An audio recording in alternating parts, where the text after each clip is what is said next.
I know you don't smoke weed. I know this. But I'm gonna get you high today.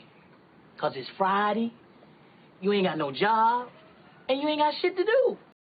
Back to get wrecked. All respect to those who break their neck to keep their hopes in check. Cause though they sweat a brother majorly. And I don't know why your girl keeps paging me. She tell me that she needs me. Cries when she leaves me. And every time she sees me, she squeeze me. Lady, take it easy. First of all, thank you very much. Um, I think somebody very special wanted to talk to you real quick, so I'm gonna let them speak first. All right. Brother McCall,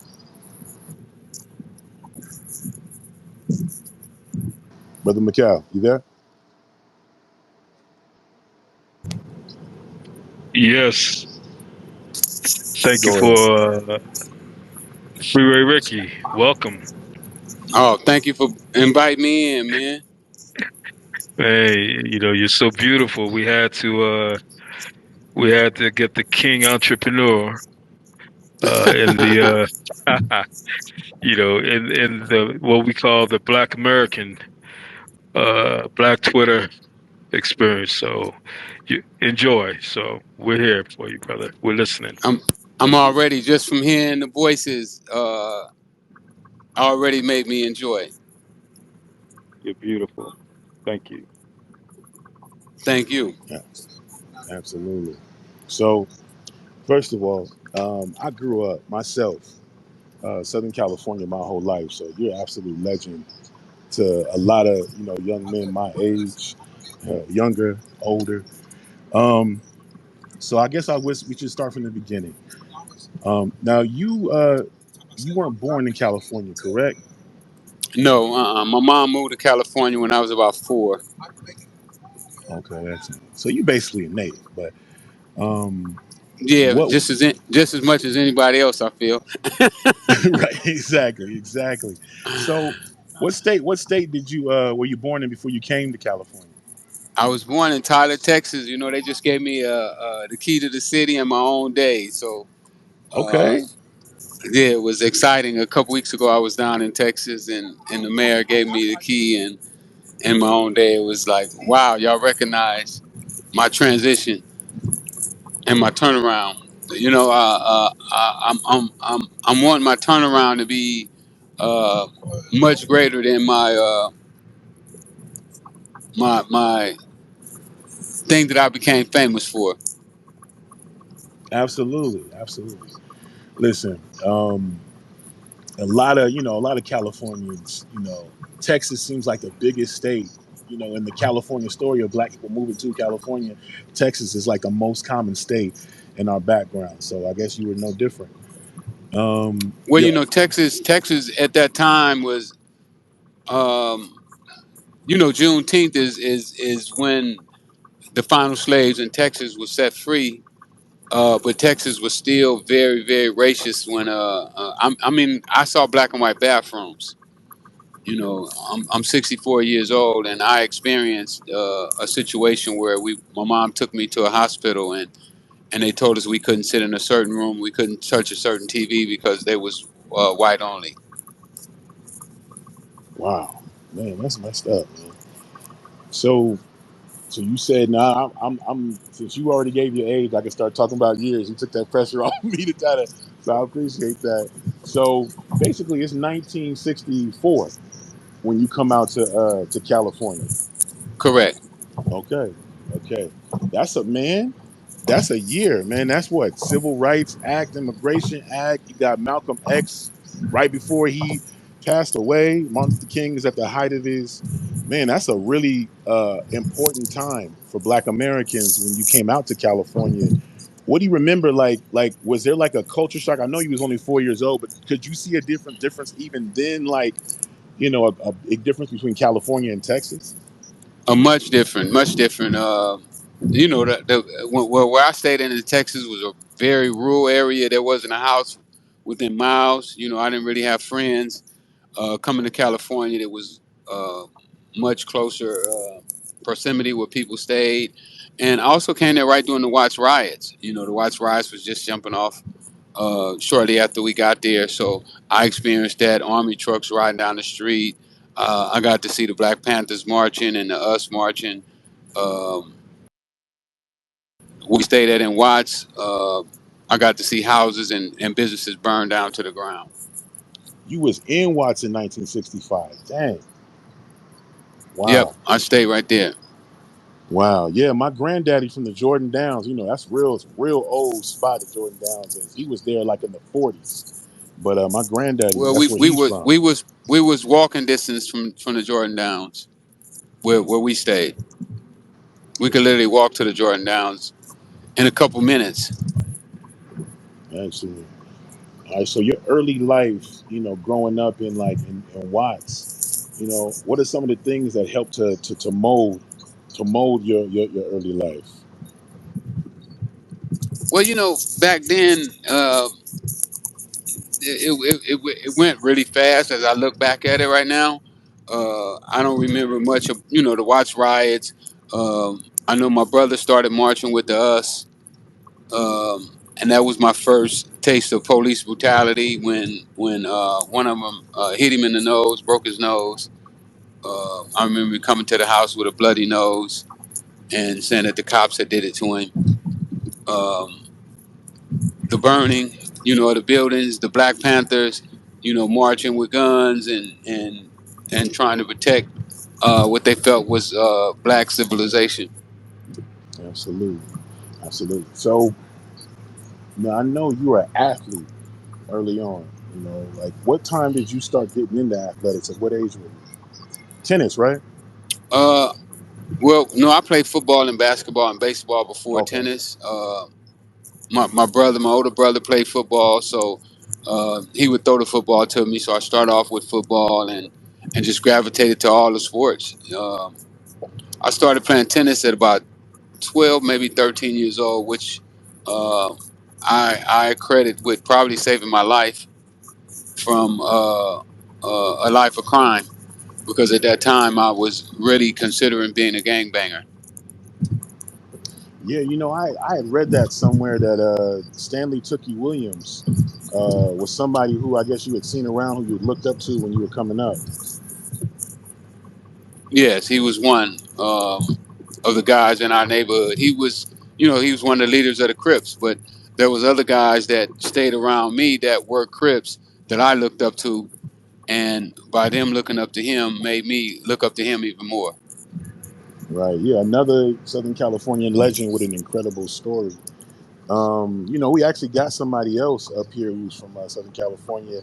You see on the stage a guy named Lou Fax, who's also a big part of Black Twitter. Lou, did you have anything you wanted to say? So my family got kicked out of California, so they moved to Vegas. So I got a lot of my uncles moved to Vegas, but my family's from South Central, Compton, Watts, or whatever. But yeah, we moved to Vegas when I was like middle school, high school type stuff. But I've been in I'm still in LA though, currently. But I do have a question for you, Freeway. So All right, Lou. before the gang culture, right?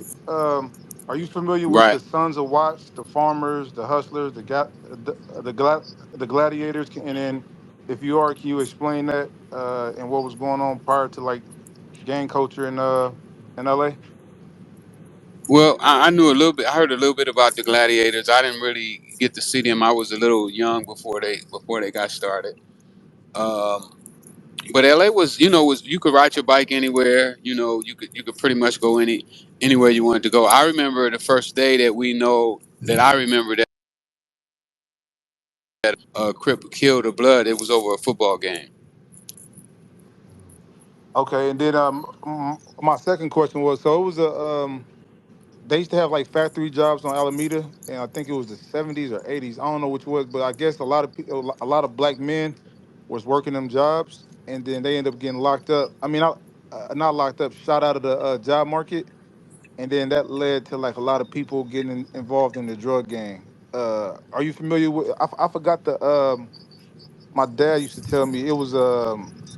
I forgot the the the business that was there on Alameda, but it was like a business, and then the factory went out of business, and then all of like the black people. Um, Well, Alameda had a lot of businesses over there. The Coca-Cola plant. They Yeah, the used to have Coca a Cola big plant, Coca-Cola exactly. plant there. Yeah, and I know the projects was built there to house the workers who worked in those plants. That was one of the reasons. And I learned that from an article that they did on me with the LA Times that did, and they talked about the projects in Los Angeles. Absolutely. Now I know that you do a lot of public speaking. That you're over in Ohio. You in Ohio right now, giving a motivational speech. Yeah, I'm on my way. Excellent, excellent. They just picked me up at the airport. Oh, okay, okay, yeah. Because Sonny G's from Ohio, actually. My man Sonny G up here. Yeah, Oh my yeah. co-host. That's actually his home state. Okay, okay. Yeah, Ohio was the first place that I went to prison in. The first state that was able to convict me. I like Ohio though. Yeah, no, absolutely. I don't know much about Ohio. So Ohio was the first place that you say ever got convicted in and incarcerated in, or is just you just say convicted? Yep, yep. It was first. Okay, wow. I didn't know. See, that's something I couldn't even really look up. I didn't even research that. I couldn't even find that. So, absolutely. So, okay, now I'm gonna skip back towards your early life in Southern California in Watts. See, my brain. Everybody says South Central, and more specifically, we talking about Watts. So that's another thing. That's an important distinction. Well, they connected. Right, They connected pretty much. I call it South Central, but Watts and South Central are, they so close together that they're really no different in my mind. right. Um, so now we get to like, at what point did you transition from like football and basketball to tennis, and what was the catalyst for that?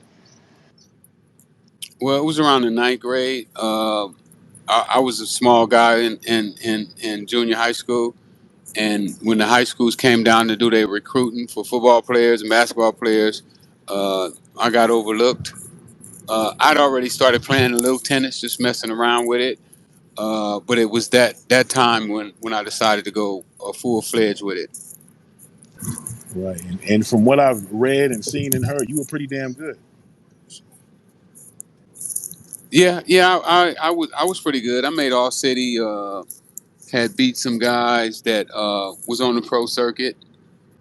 Um, I couldn't beat people that they beat, but if you saw us playing together, you would think that we were pretty close, and as far as our skills went. Right. So when you get to the point where you graduate from high school and you transition, well, first of all, how did you get the name Freeway? I gotta know that. I've never seen nobody ask that. Uh, I got the name Freeway because my mom stayed on the side of the freeway. Um, there was a guy by the name of Jay Clayton, and he was um, very popular in the car, low riding, and he used to tease us about our cars being so raggedy, and he would call us the Raggedy Freeway Boys. And by him being who he was, the name just stuck. Everybody started calling us that. But then when we started selling drugs, it took on another name. Excellent, excellent. Now that makes a lot of sense. Cause see, my brain and then the lore of it was because of how fast you was moving it. That's where a lot of people mind goes. No, no, no, no, no. That's what the news put on there that they called me Freeway because I sold drugs off the freeway, and just now I did buy my houses along the side of the freeway because I found out that those houses had a lot more privacy. You didn't have neighbors on both sides of the house, and you could get away with a lot more stuff. But that wasn't the reason that people they'd already been calling me Freeway before I even started having money. Got you. Yeah, that makes I sense. love that name, by the way. I love that name. I can see why people would just want to copy off of you because you're just such an amazing person. Yeah, well, we're using the name. We're starting a new streaming platform. Me and a couple brothers that I met. He's probably one of the best streaming engineers in the world. Matter of fact, he goes to foreign countries and set up their whole platforms. Well, we're starting a network that we're going to call Freeway Live, and we'll be going up against the likes of ESPN, Showtime, and the Zone. We're going to start off with boxing matches, and then we're going to add TV shows because we believe that we have to start controlling our narrative of what uh, programs our kids and our friends are watching. Um, and we want to show more positive things about ourselves than what we're currently seeing. Absolutely, absolutely. My Sonny, man, you've been sitting Yeah, over there yeah, quiet, man. definitely, What's up? definitely, man. Shout out to you, brother Ricky, pulling up to the space, having a conversation with us, man. I had a quick question for you. Can you, kind of give us a little brief build on, you was explaining about your lineage, and coming from the South to California.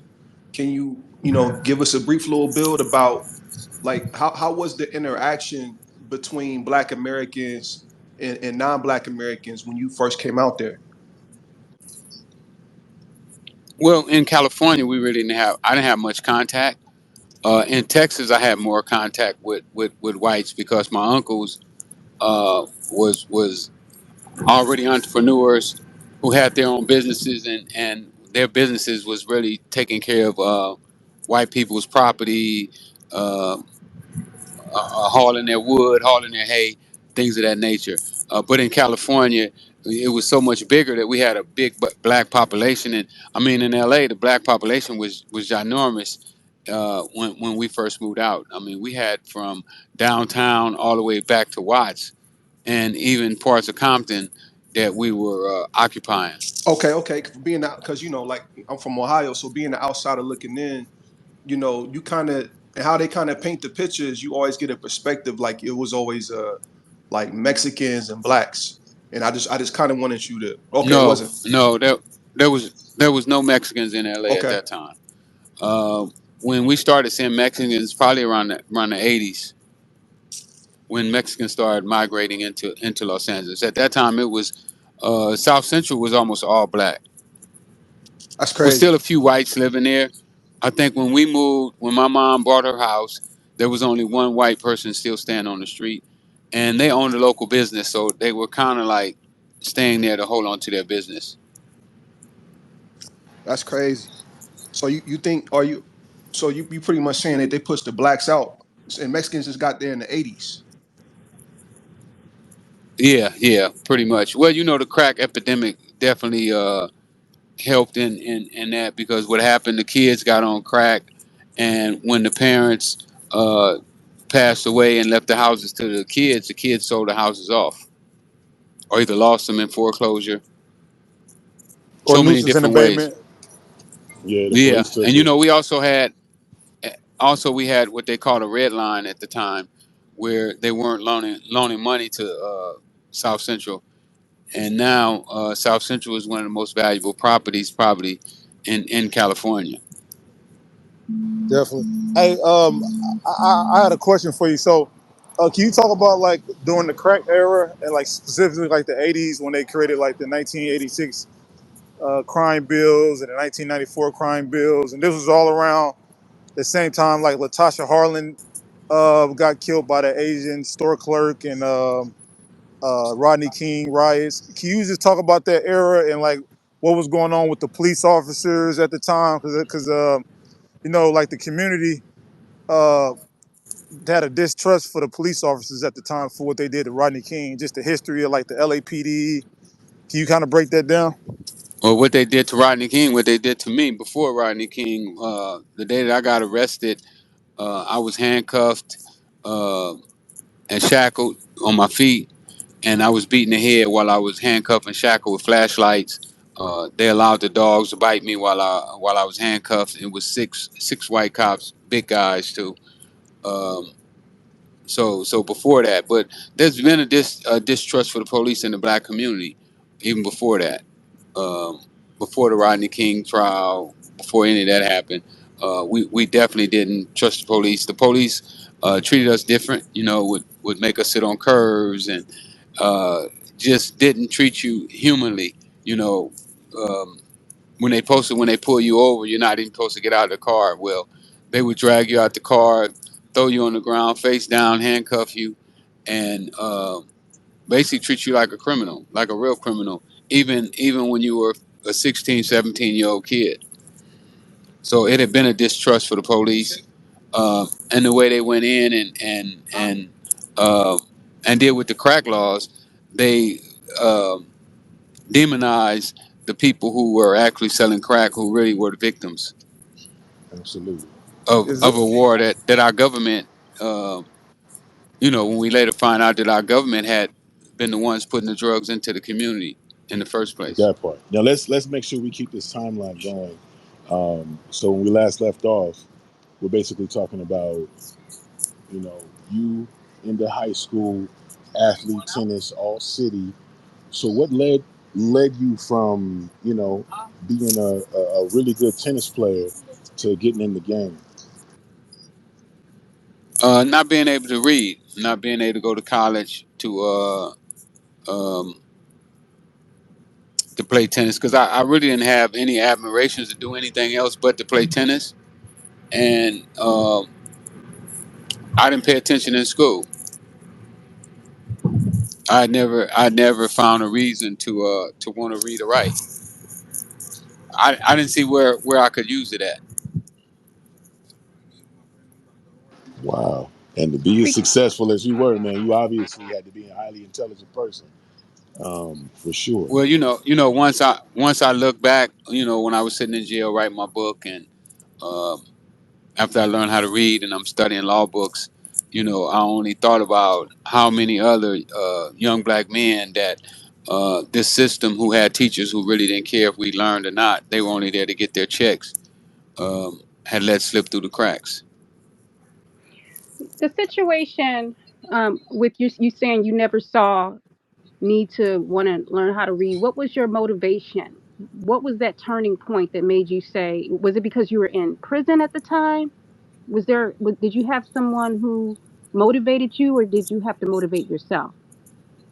Well, when guys told me that the way out of the prison system was through the law library, and I understood that the only way I could use the law library was to learn how to read and write. That was my motivation. Did you Uh, teach yourself? and they also, yeah, my cellie and me, he made me cue cards and taught me my ABCs all over again. And in a couple of weeks, I was reading the newspaper, and it just went from there to law books and so forth. Good for That's you. So proud of you. absolutely, Thank you. absolutely.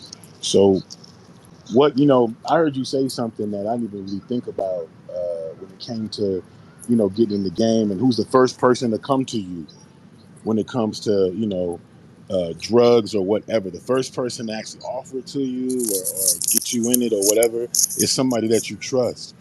Who was that person that kind of made you get in the game to even want to sell?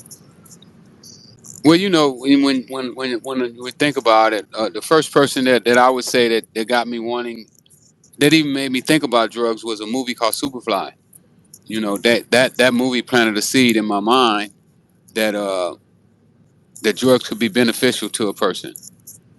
And it went from there to one day I was sitting on my porch, not knowing what I was going to do next. What my next move was, when a friend named Michael McLaurin, who was a football player at San Jose State, uh, called me and said that he had something new. And when I got to his house, it was cocaine.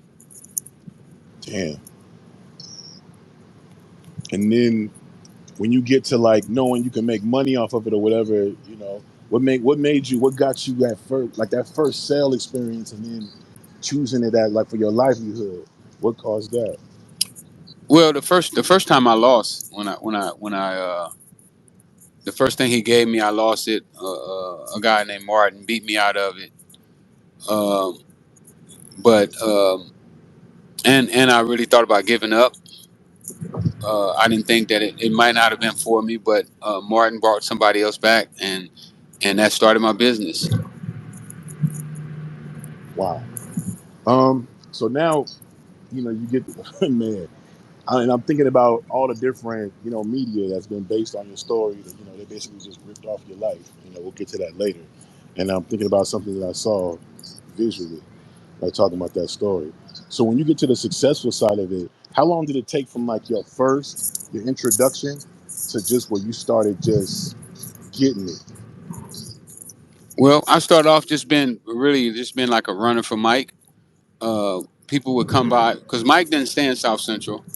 Mike stayed more on the West Side. Um, so he wasn't there. So when people would come by, um, Mike didn't want them to have his number or anything. So I would call Mike and he would bring it over to me. And then I would get it from Mike and hand it to them. So I started off just being a middleman, and I was doing that, making Mike maybe $300 a day. And it just popped in my head like, why are you doing this for Mike? And he's not giving you anything out of it. Why you don't do something for yourself? You need it better than he do. So uh, my boy got out of prison, Ali, and I told Ali what I was doing and where we was at, and Ali agreed to steal a car to raise the $300 that we needed to get started. Absolutely, man. Man, this is somebody just said this is incredibly interesting, and it is. So now I guess you're now on your own, and you hit. What was the difference between being under Mike? Because you said $300 a day, and I'm just trying to get an idea for the numbers. You said $300 a day, and then once you got on your own, how much was you making?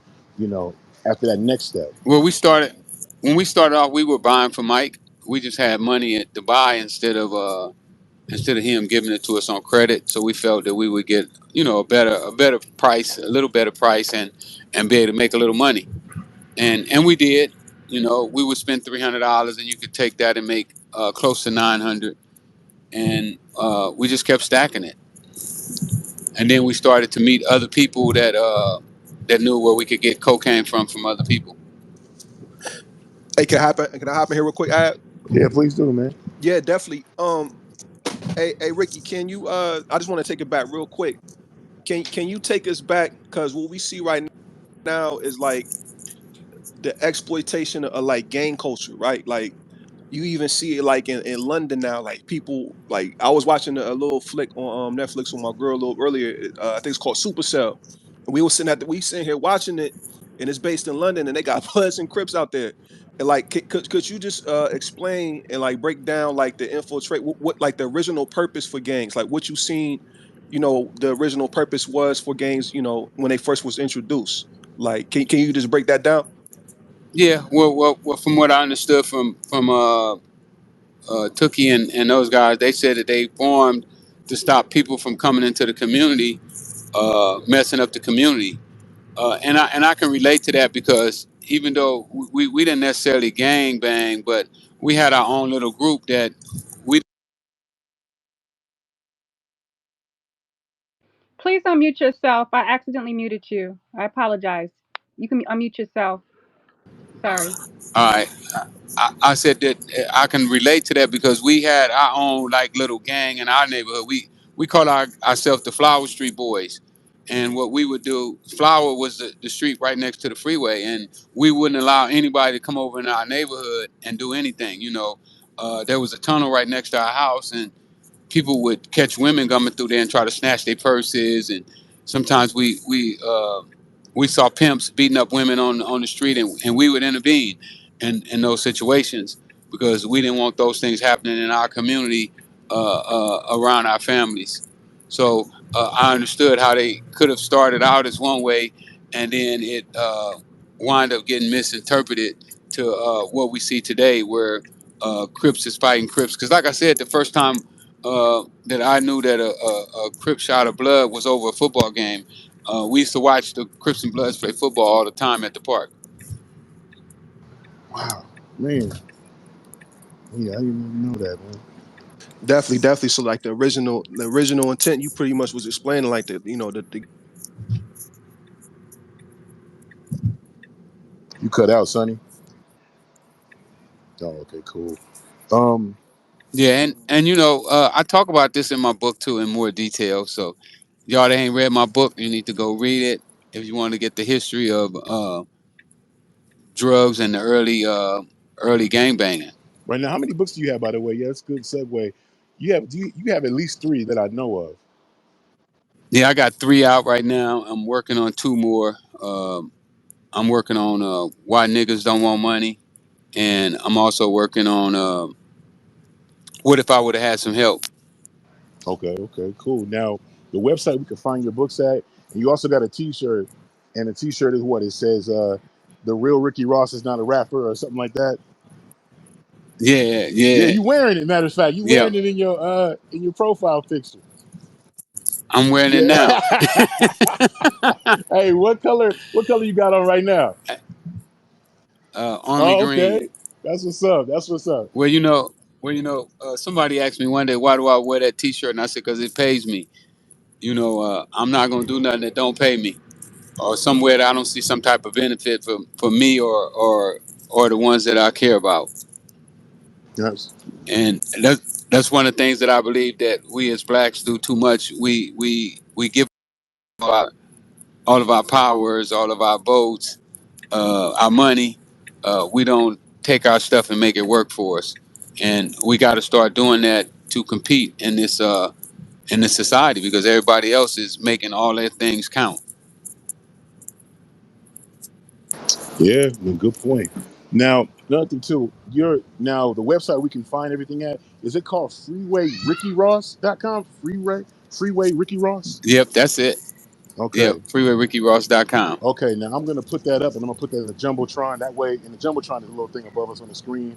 The space that we're in right now is what people can share, but the next thing I'm gonna put up is gonna be your website so that people can get your books, get your t-shirt, which is a great t-shirt.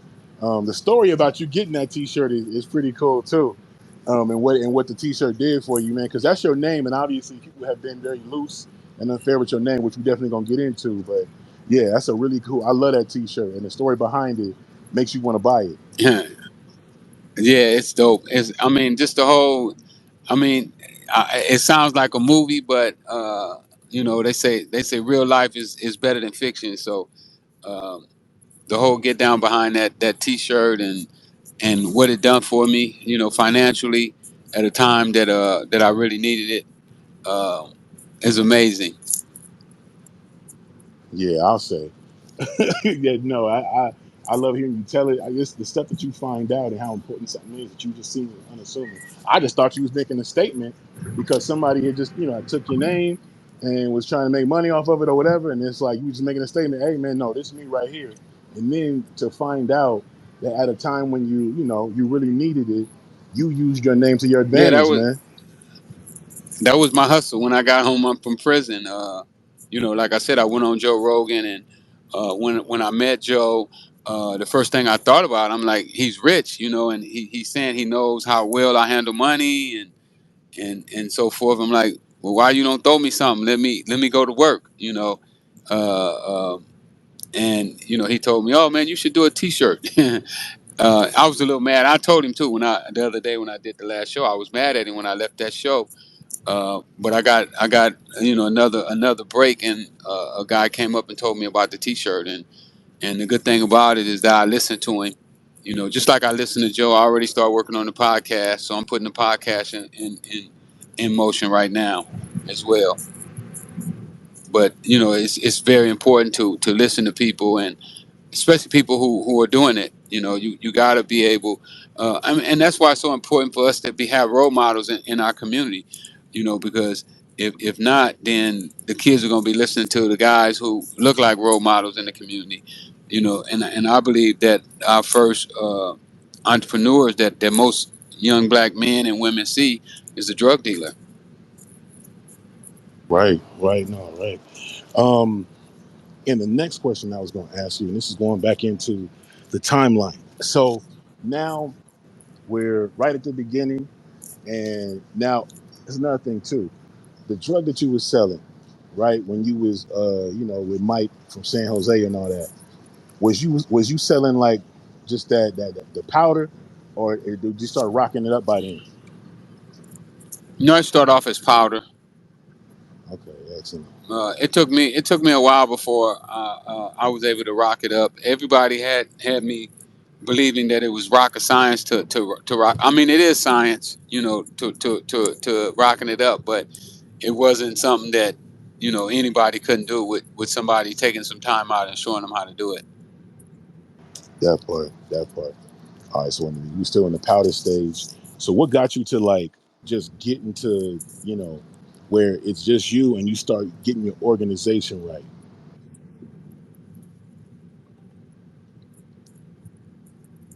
Hello, I Oh, didn't no hear problem. you. You might have got a phone call or something like that. Yeah. So what got you from, you know, where you guys started just buying direct from Mike to the point where you're running your own organization? Well, we basically was running our own organization the whole time.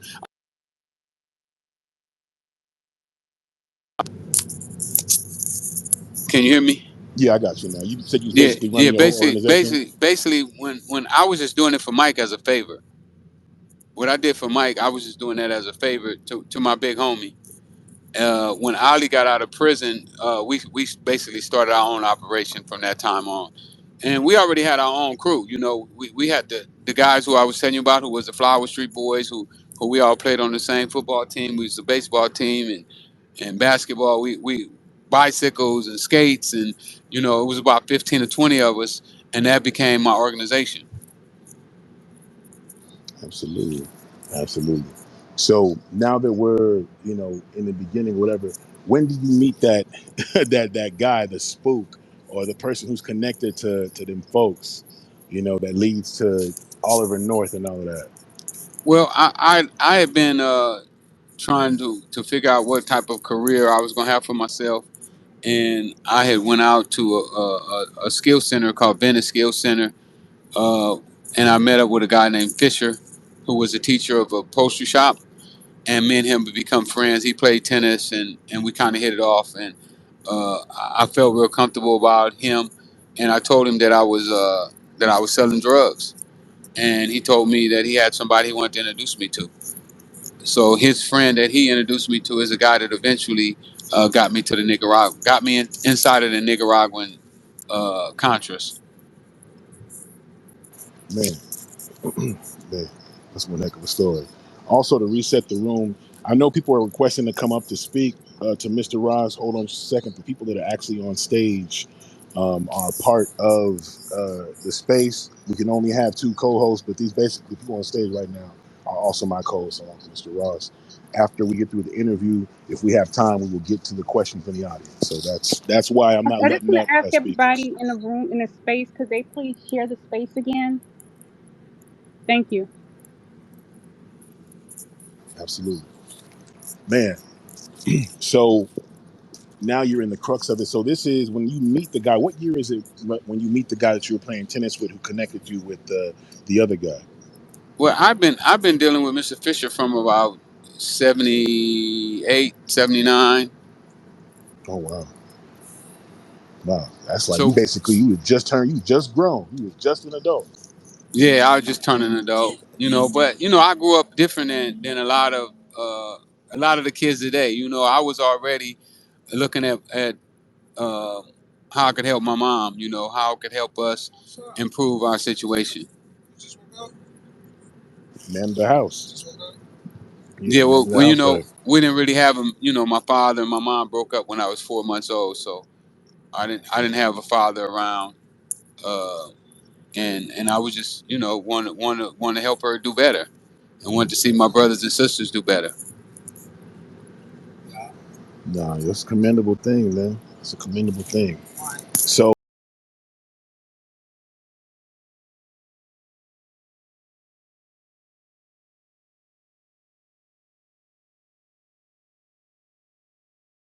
Damn, caught him in traffic on the accident with press. Got him. Smoking Zaza every second, I be stressing. If you ain't tryna beat him, fuck it, won't you stretch him? Do that. They wipe their nose for that tissue, God bless them. Wipe it. I dropped the 4 perp, I call that shit Chris Webber. Train. I know you niggas wanna be me, but it's levels. Bitch. I got the game tatted on me, that's forever. Gang. Wanna know my moves and all my spots, but I move clever. Move. Wanna know my stash, how much I got, but I ain't gon' tell them. Push it, run it through it, get that bag, come on. Titanic yacht, big enough for all my niggas to jump on. I know she came with you, but she looking for me to go home. Roll it discontinued like the drink I used to sip on. And that's act, nigga. Not what? Not Quaggin', not Red.